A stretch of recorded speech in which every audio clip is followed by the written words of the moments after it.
This week, the President announced that the 350 Rand Covid-19 Social Relief of Distress Grant will be extended for another year. The grant was introduced during COVID to help the unemployed with no other form of support, although it was extended to others already receiving a child support grant. Currently, more than 9 million South Africans are understood to be benefiting. Groups across society have called for something more permanent with a higher payment, a basic income grant. Well, members of the South African Federation of Trade Unions picketed near the City Hall in Cape Town ahead of the President's State of the Nation address. They were calling for a 1,500 basic income grant, among other things. Let's chat now to the General Secretary of SAFTU, Zwelinzima Vavi. Mr. Vavi, thank you for being with us. So people expect you to be concerned about labour, which means people with jobs. This grant is for people without jobs. Just tell me why SAFTU is taking this on so passionately as one of its issues. Because SAFTU is a progressive labour formation that doesn't concern itself with just immediate concerns of its members, but that seeks to represent the broader interest of the working class, that seeks to build unity between organised workers and unorganised workers. Workers who are lucky to have a job today with workers who have no prospect of getting employment in South Africa today.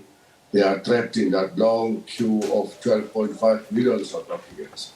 Somebody must step forward, build a coalition of the poor, of the working class, to build bridges between workers in the factories, in the farms, in the mines, in the shops, with workers who are unemployed.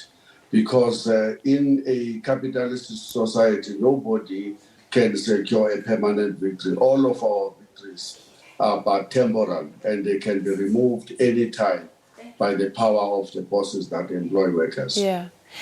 All right, then the demand for 1,500, do you agree with that? And that would be great, but you know, 350 seems very low. It's been said it's about half the food poverty line, but then 1,500 is way above that. Is it not an unreasonable demand given where we are? 350 is an insult to anyone. You give any member of your family a 350 rands a month who's unemployed. You are insulting them. And you are saying to them they are not worth anything. Because the 350 rands, if you divide it, it doesn't give you a loaf of bread. Loaf of bread is anything between 12 and 14 rands in South Africa today. That 350 is actually about 11 rand and 70 cents or so during the day. It's an insult. And that's our starting point. The second starting point is that South Africa is the 6th richest country in the whole world, according to the IMF. And when they count everything that we possess, from our mineral resources to our reserve, to our public sector, to our to money that is in the reserve bank, we are a very rich country. The only problem in South Africa is that wealth is being occupied by 1% of the population, whose wealth now is equal to more than 50% of the population of the country. That's where the problem is. That wealth is currently shared by 10%. 10% of South Africa's richest occupy wealth. But Mr. Vavi, my question is about 1,500 rand. Is it not unreasonable? No, it's not. I'm telling you the context. Please be patient. I'm telling you the context that this is not a poor country that cannot afford a 1,500 rand. A 1,500 is just a 200 rands above the poverty line, and the upper bound poverty line of 1,300 rands.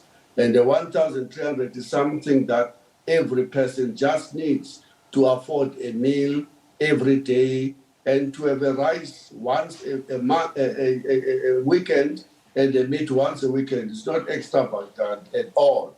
So the 1,500 demand is absolutely legitimate, is reasonable, is affordable. SAFTU and many others have put on the table suggestions as to where that 1,500 can come from, how it can be financed. Yeah. During his speech, the president said government, labour and business have set aside 100 days to finalise a social compact to grow the economy, create jobs and combat hunger. So surely this would be part of that discussion. Are you involved? I remember there were issues with SAFTU and NEDLAC around you joining in the past.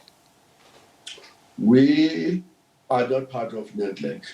Together with AMCU, NUMSA, the biggest unions in the private sector are not in NEDLAC. They have been excluded.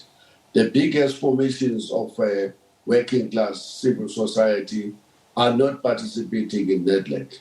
And so this 100 days is together with the people that are perhaps more amenable to suggestions of the current status quo, maintaining the status quo, and not rocking the boat as SAFTU will demand if we were to be part of NEDLAC. So that discussion will exclude the majority of civil society formations, of working class formations. More so, it will be an attempt by those in NEDLAC to cut the hair of workers in their absence, which is something not possible. Yeah.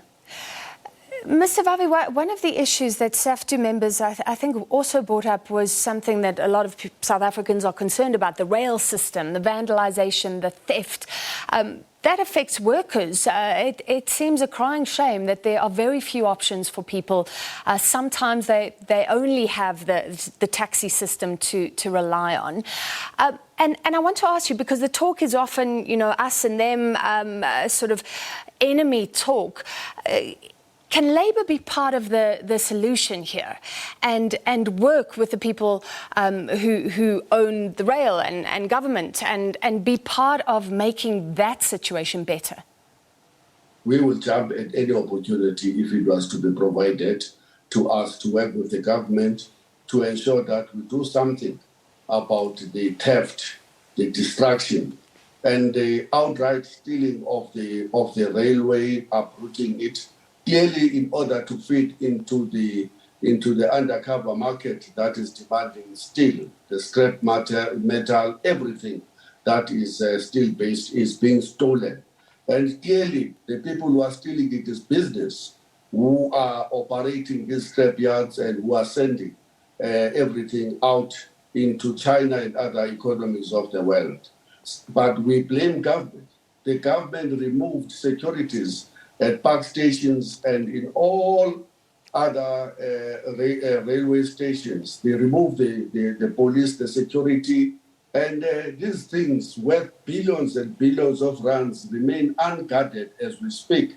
By the way, we hear that there's a new scandal in Prasa in that someone is being accused of having used the July uprising or crisis to hire 10,000 security to guard this railway network, and yet not one of those people was seen doing such a job on the ground, meaning that they use again an opportunity to steal.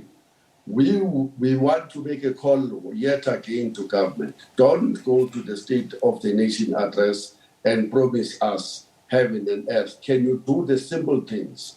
Get the security back at park station and guarding all these railway networks as it used to be the case, so that we can start from there going forward. What we are seeing in South Africa is that the government allows the destruction of the most valuable infrastructure that the poor needs, so that they can build more excuses to tender and to get business friends to build the railway system that they have allowed to be destroyed. As we speak today, 80% of South Africa's workers are being forced to use taxis.